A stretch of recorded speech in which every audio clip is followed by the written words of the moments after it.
jamaah pengajian kitab Riyadhus Shalihin yang dirahmati oleh Allah. Bersamaan kita pagi ini yang diawali dengan Qalbul Quran surah Yasin dan surah-surah Al-Quran lainnya beserta kalimat thayyibah, kalimat tahlil yang kita hadiahkan kepada Allah yarhamah keluarga yang telah kembali ke rahmatullah. Semoga dirahmati oleh Allah Subhanahu wa Ta'ala, dan kita yang mendoakan semoga umur kita bertambah berkah, rizkinya juga diberikan berkah oleh Allah, keluarganya diberikan berkah oleh Allah, dan tetap iman Islam kita sampailah dijemput, dipanggil, diundang oleh Allah husnul khatimah akhir hayat kita semua. Yang sedang sakit dari kawan-kawan kita semoga diberikan kekuatan juga kesabaran, dan Allah berikan kesembuhan dan kesehatan yang baik. Pagi ini kita akan sambung di dalam kitab Riyadhus Shalihin yang kitabnya sama dengan saya di muka surat 163. Setelah beberapa ayat Al-Quran tentang menjaga amalan sunnah dan tata tertibnya, dan satu hadis yang saya bacakan di hadapan tuan-tuan pada minggu yang lalu, hari ini hadis yang kedua. An Abi Najihin Al-Irbad bin Sariyah radhiyallahu anhu qala wa'azana Rasulullah sallallahu alaihi wasallam mau'izatan balighatan wajilat minhal qulubu wa darafat minhal uyunu wa qulna ya Rasulullah ka'annaha mau'izatum muwaddi'in fa awsina qala usikum bitaqwallahi was-sam'i wat-ta'ati wa in ta'ammara 'alaikum 'abdun habasyiyun wa innahu may ya'ish minkum fa sayara ikhtilafan katsiran fa'alaikum bisunnati wa sunnati khulafa'ir rasyidin al-mahdiyyin addu 'alaiha bin nawafid wa iyyakum wa muhdatsatil umuri fa inna kulla bid'atin dhalalah. Rawahu Abu Dawud wa Tirmidzi. Hadis ini diriwayatkan dari Abu Najih, namanya Irbad bin Sariyah. Beliau berkata bahwa Rasulullah SAW telah memberi nasihat kepada kami dengan suatu nasihat yang sungguh meresap dalam hati dan mencucurkan air mata, sehingga kami berkata, ya Rasulullah, bagaikan nasihat seorang yang akan meninggalkan kami, maka berwasiatlah kepada kami. Nabi pun bersabda, saya berwasiat kepada kamu supaya tetap takwa kepada Allah dan selalu mendengar seraya taat. Walau yang menjadi pimpinanmu adalah seorang hamba dari Habasyah, dari Ethiopia. Sesungguhnya seseorang yang lanjut hidupnya atau panjang umurnya, dan kamu akan melihat berbagai perselisihan yang banyak sekali. Maka berpeganglah kamu dengan sunnah atau perjalananku. Dan perjalanan sunnatul khulafa'ur rasyidin, perjalanannya khalifah-khalifah yang mendapat hidayah. Gigitlah kuat-kuat dengan gigi gerahammu, yakni berpeganglah kuat-kuat padanya. Dan berhati-hatilah kamu dari segala sesuatu yang serba baru, maka tiap-tiap bid'ah itu adalah sesat. Diriwayatkan oleh Abu Dawud dan At-Tirmidzi. Muslimin dan muslimah rahimakumullah, adalah menjadi jasanya ahlul hadis, orang-orang yang mengumpulkan hadis baginda Rasul Muhammad SAW, sehingga kita yang hidup di belakang ini dapat terima hadis-hadis baginda melalui ulama yang berjasa dalam pengumpulan hadis. Di antaranya yang paling masyhur terkenal adalah jasanya Imam Bukhari dan Imam Muslim. Berikutnya termasuk Imam An-Nasai, Imam At-Tirmizi, Imam Abu Dawud. Orang-orang yang berjasa dan punya jasa dalam pengumpulan hadis baginda telah melakukan penelitian dari beberapa sisi untuk mendapatkan kesahihan hadis tersebut, termasuk meneliti sanad. Meneliti sanad itu hadis ini diperolehi dari siapa lagi sampai kepada sahabat, sampai kepada baginda Rasul. Seperti mana dalam hadis yang sedang kita hadapi oleh Imam Abu Dawud dan Imam At-Tirmidzi, beliau mendapatkan hadis ini melalui jalur yang sampai kepada baginda lewat Irbad bin Sariyah,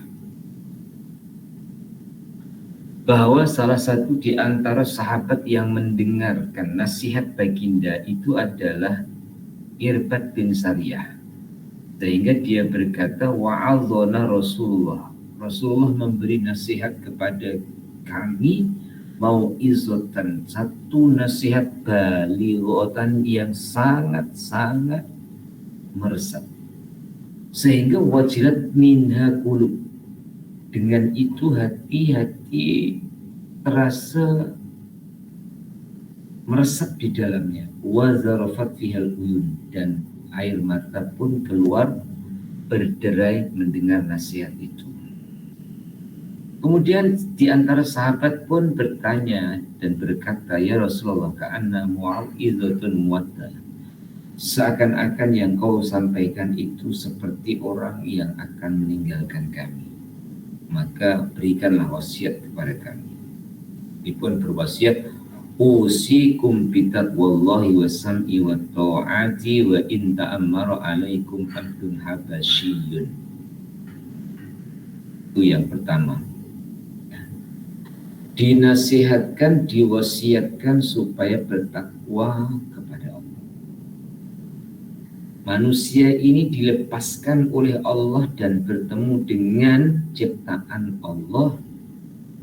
Jika tidak diingatkan, banyak yang lupa, dan itu bukan orang lain, termasuk diri kita masing-masing.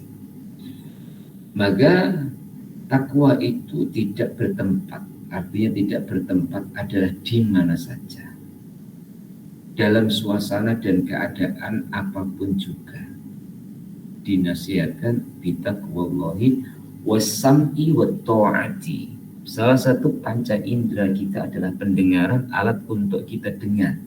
Mendengar yang baik, ya, semoga paham dan dapat untuk mengamalkan. Walaupun nasihat itu wa in ta'ammaru alaikum abdun habasyun, yang memberi nasihat, memberi peringatan itu adalah seorang hamba Habsyah. Sampai disebut hamba Habsyah itu karena hamba dalam sistem penghambaan ini ada harga. Minta maaf, ada harga seperti barang. Kalau hamba itu bagus ya harganya mahal, tapi kalau kurang bagus ya harganya murah. Nah, yang paling murah itu hamba Habasyah, karena dari wajahnya atau dari warna kulitnya.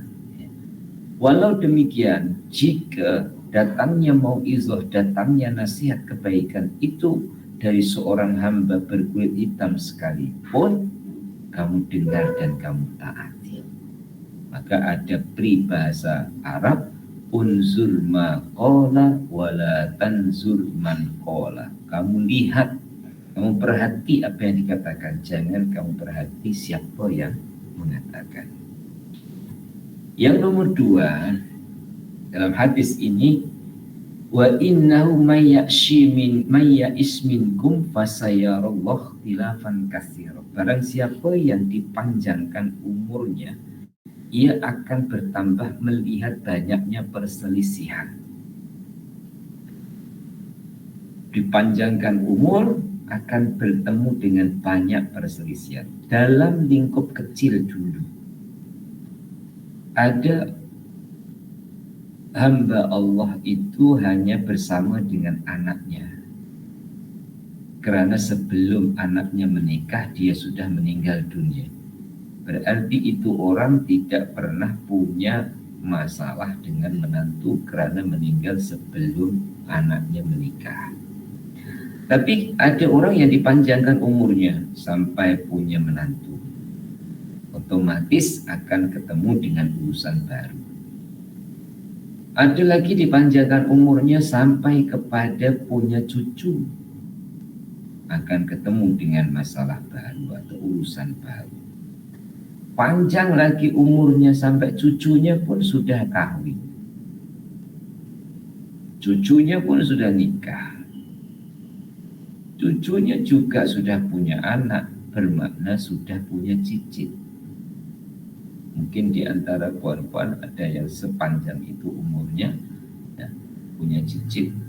Biasanya anak perempuan punya anak perempuan, anak perempuan punya anak perempuan lagi, anak perempuan punya anak perempuan lagi. Cepat, ya, punya cicit. Oke. Semakin panjang umur, semakin akan melihat permasalahan atau persoalan yang baru. Ini dalam keluarga. Tapi karena ini adalah urusan agama, ya, urusan umum, kepentingan bersama, setiap era, setiap zaman, ya, bertambah zamannya, akan bertambah-tambah lagi urusannya. Kalau agak kasar sedikit, bertambah-tambah lagi masalahnya. Ya. Karena manusia dengan berbagai kerenahnya, berbagai kepentingan dan keinginannya, maka akan mencari banyak atau beberapa cara dan solusi di dalam meraih kepentingan dan juga keinginannya. Nah, kalau sudah seperti itu, puan-puan ada dua. Satu, mengejar dunia atau mengejar akhirat. Jika mengejar dunia, inilah yang akan muncul perselisihan yang banyak. Baik itu dikejar dunia adalah dari sektor pangkat, kedudukan, jabatan, ya, sehingga harus diadakan pilihan raya untuk menentukan siapa pimpinannya, siapa yang mendapatkan dukungan dan suara terbanyaknya. Dan di situ pun ada yang jujur, ada yang tidak. Di situ juga ada manipulasi dan kepentingan. Maka harus ada, ya, SPR dan lain-lain lagi. Belum lagi yang dikejar adalah kebendaan ataupun harta ataupun wanita.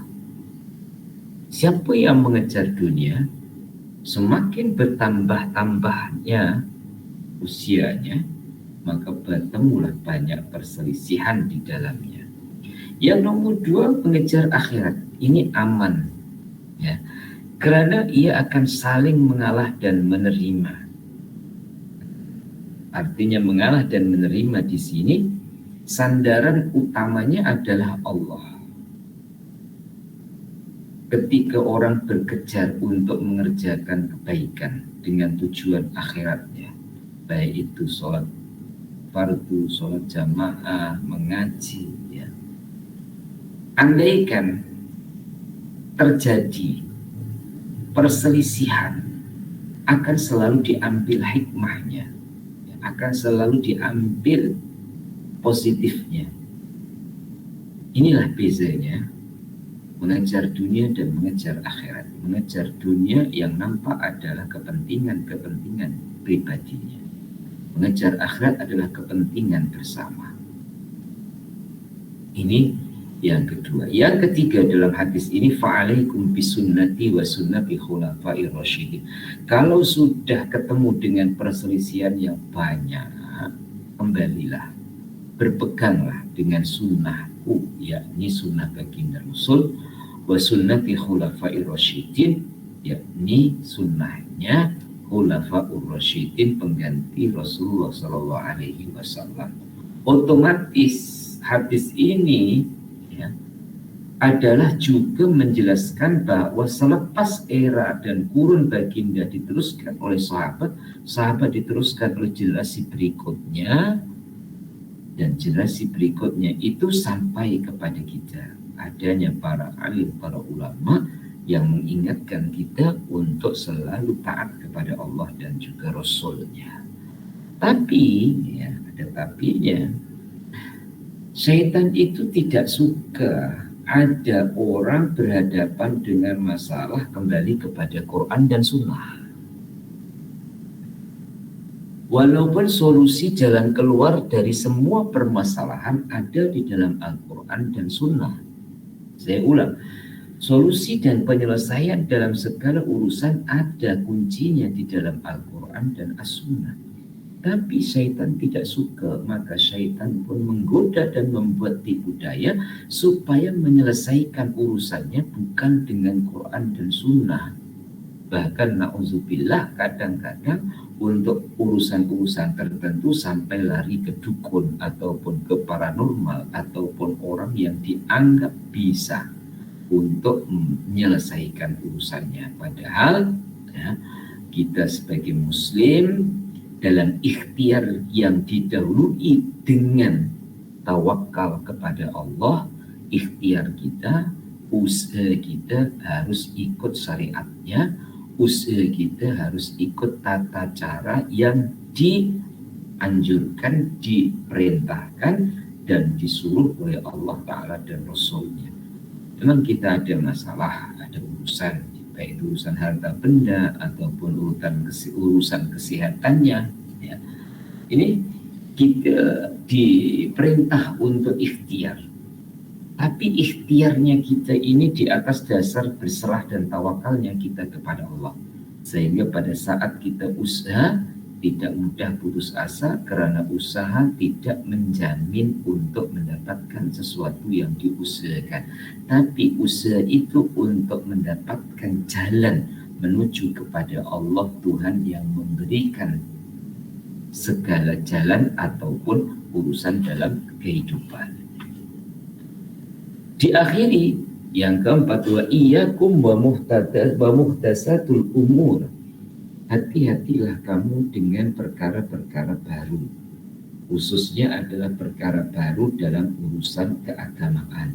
Kalau perkara baru dalam urusan keduniawiaan seperti mana teknologi yang berkembang sehingga alat telekomunikasi seperti handphone akan ada upgrade, ada yang baru mulai dari 3G, 4G, 5G sampai sekarang ini ya. Kemudian dalam urusan transportasi kendaraan mulai dari manual, matic, hidrolik dan yang lainnya, ini adalah pengembangan dalam teknologi, pengembangan dalam urusan duniawi. Tapi ada perkara-perkara baru ya, dalam urusan keagamaan yang perkara baru itu bisa merosakkan agama. Contohnya sholat 5 waktu itu wajib. Tapi ketika mendapatkan ayat Al-Quran wa'budu rabbaka hatta ya'tiyakal yaqin, akhir surah Al-Hijr, sembahlah Allah Tuhan kamu sampailah kamu yakin. Kemudian disalah tafsirkan, aku sudah yakin berarti aku tak payah sembahyang. Atau disalah tafsirkan juga, ya, sholat itu tidak perlu rukuk dan sujud, yang penting hatinya ingat kepada Tuhan.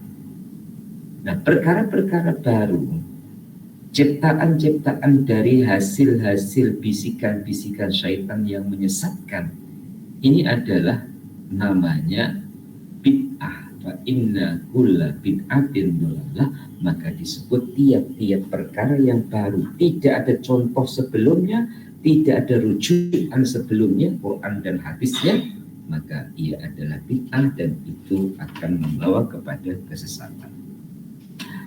Diteruskan yang ketiga, dan sebelumnya saya bukakan link yang baru, ini sudah hampir habis. kurang dari 1 menit,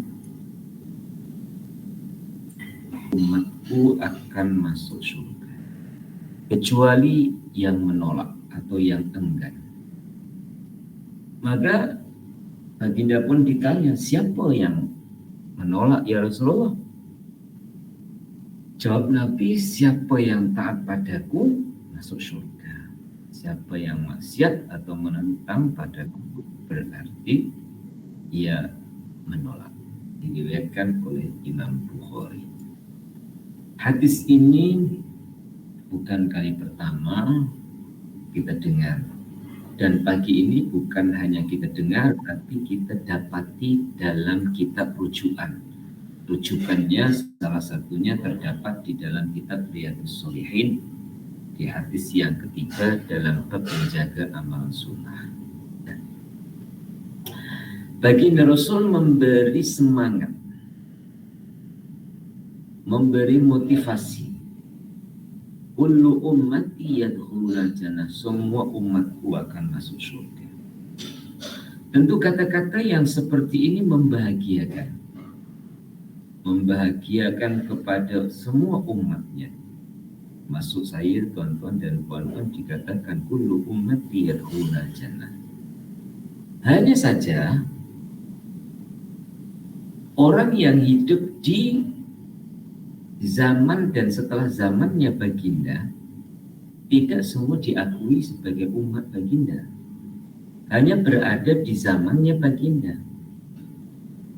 Contoh, kita ini adalah umat baginda dan semoga diakui sebagai umatnya, karena ada yang hidupnya sebagai umat baginda tapi tidak diakui sebagai umatnya, karena ia tidak mengakui nabinya, ia tidak mengakui ajarannya, ia tidak mengakui kitab suci yang disampaikan kepadanya.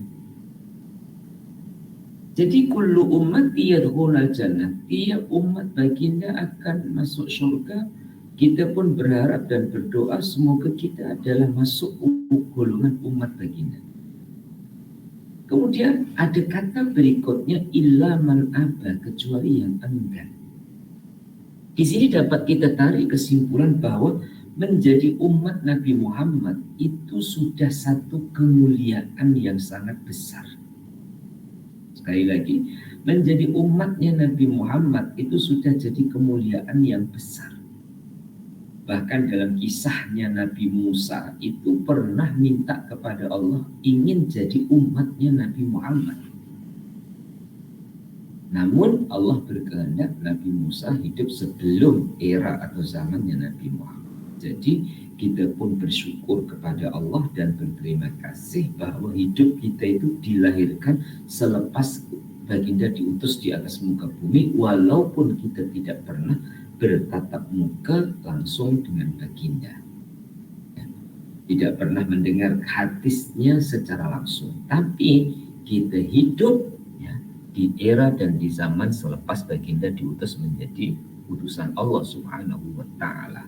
Nah, semua umat baginda akan masuk surga kecuali yang enggan. Coba tepuk dada, tanya diri kita masing-masing, muhasabah, adakah kita itu enggan? Atau kadang-kadang kita itu bukan karena enggan, tapi karena malas. Tidak semua orang yang tidak sholat itu karena enggan sholat, artinya menolak. Kalau menolak berarti ia menolak jalan ke surga. Tapi ada yang terlalu sibuknya ataupun karena malasnya ataupun karena yang lain, tapi bukan karena menolak. Insya Allah walaupun pernah demikian, ya pernah terlepas, tapi tidak karena menolak, tidak karena enggan. Allah berikan hidayah, Allah berikan kemudahan, Allah berikan keinsafan. Insya Allah ya, waktu berikutnya akan dimudahkan oleh Allah Subhanahu wa Ta'ala untuk melaksanakan perintah Allah maupun melaksanakan perintahnya Rasulullah. Kemudian ditanya baginda, Wa may ya'ba ya Rasulullah, siapa sebenarnya yang enggan itu? Baginda menjawab secara general, secara umum, man atau ani dakhalal jannah. Orang yang taat padaku berarti itu dia berjalan ke surga. Wa man asoni faqad aba. Siapa yang menderhaka berarti dia enggan. Otomatis karena tidak ada tempat selain surga melainkan neraka, kalau ia menderhaka, ia berarti jalan menuju ke neraka. Hanya baginda tidak menyebut tentang dakhalan nar, tentang masuk neraka, tapi baginda hanya sebut waman asoni faqad aba. Kalau orang itu maksiat, orang itu menderhaka, berarti dia enggan. Karena orang yang maksiat pada hari yang lalu, mungkin pada hari ini, esok dan lusa, dia bisa bertaubat, dia bisa insaf, dia bisa memperbaiki dirinya, sehinggalah keengganannya itu diteruskan dengan ketaatannya.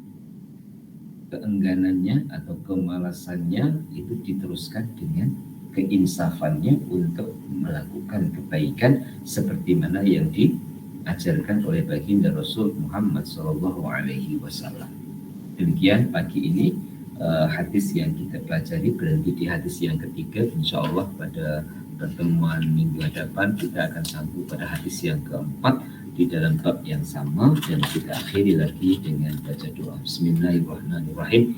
Allahumma salli wa sallim ala sayyidina Muhammad wa ala ali sayyidina Muhammad. Alhamdulillahi rabbil alamin. Allahumma rzuqna ilman nafi'ah wa amalan salihan maqbula wa rizqan halalan thayyiban wasi'an baraka. Allahumma ja'alna minal ladzina yastami'una al-qawla fayattabi'una ahsana birahmatika ya arhamar rahimin. Wassallallahu ala sayyidina Muhammad wa ala alihi wa sahbihi wasallam. Walhamdulillahi rabbil alamin. Taqabbalallahu minkum minna wa minkum taqabbal ya karim. Cukup sekian, kurang lebihnya mohon dimaafkan. Segala kebaikan datang dari Allah, semoga jadi hidayah kepada kita semua. Kekurangan kekhilafan adalah kelemahan diri saya, mohon dimaafkan. Hadanallahu wa iyyakum ajmain. Assalamualaikum warahmatullahi wabarakatuh. Waalaikumsalam.